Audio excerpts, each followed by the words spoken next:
Happy Thanksgiving to anybody watching this.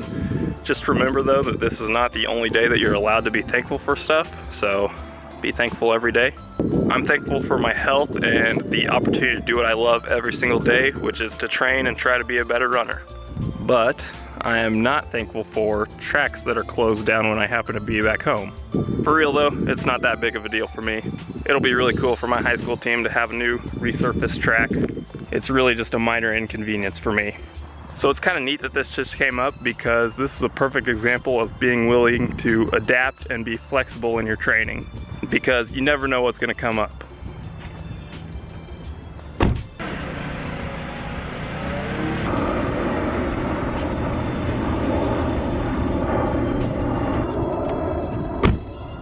So before I talk about adapting, let me talk about what the actual workout and objectives were in the first place. Today's workout was just going to be an easy speed workout, 8 times 300 meters with 2 minutes rest at around 1500 pace. I just did a 5-mile lactate threshold run 2 days ago, and then I've got a moderate paced long run 15 miles in 2 days from now. So because those two workouts are more difficult efforts, I'm not making this one as difficult, and it's more just like a bridge workout and something to touch on something that I don't work on very much, which is a little bit of speed. It's not very difficult for several reasons. One, I'm only running 2,400 meters of volume, which is less than 1.5 times the total race volume of 1,500 meters. Two, I'm only running 300 meters at a time, which is 20% of the race distance. And three, I'm getting 2 minutes rest between every rep, so that is plenty. So I'm not out here to impress anybody with super fast times. It's about being disciplined and making sure I keep it at an easy effort to make sure I can get the most out of my training session in 2 days. Staying disciplined in terms of running the pace that you're supposed to is probably one of the hardest things for most distance runners to do. We get out here and we're keeping a workout effort that's pretty easy, and we think we need to be working a lot harder than this, but that's not the objective today. So for me, the original pace plan was supposed to be 50 seconds per 300 meters. So now the reason that I'm going to have to adapt is obviously that I don't have a nice track to do this on, but I do have a crappy track to do this on. So out here on this track, I'm going to have to put forth more effort to hit the same pace, and the goal is not to do more effort. So I'm gonna have to dial the pace back to keep the effort the same. So I may try to start at 51 or 52 seconds instead of 50, and I'll see how that feels. So this was plan A for adapting. If you ever find yourself in the same situation and you don't have another track to resort to, you can always convert everything to time.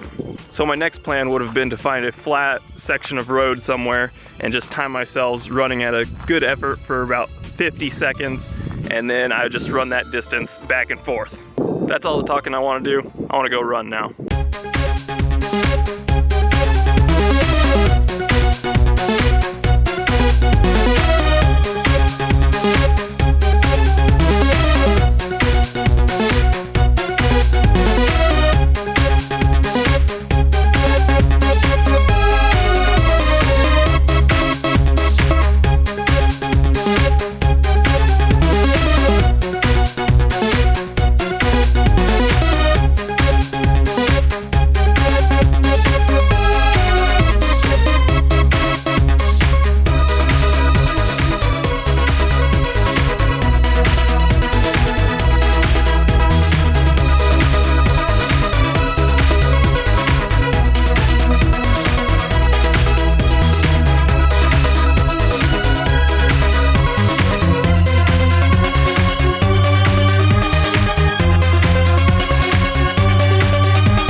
So I think that was successful effort-wise and time-wise. Some of those were a little faster than I'd planned, but who knows if I was actually running the right distance for each rep. I'm assuming that this track is accurate, and I'm also assuming that each of these yellow posts represents each 100 meters of the track, so that's what I went off of. Either way, effort was good, not too difficult today. Some people might worry about doing workouts like this because it takes away from your weekly mileage, but that's not a big deal. If you are worried about your weekly mileage, that's an easy fix. You can just run longer for your cooldown, or you can run later in the day as well. I'm gonna do both. So once again, happy Thanksgiving to everybody. I'll see you next time.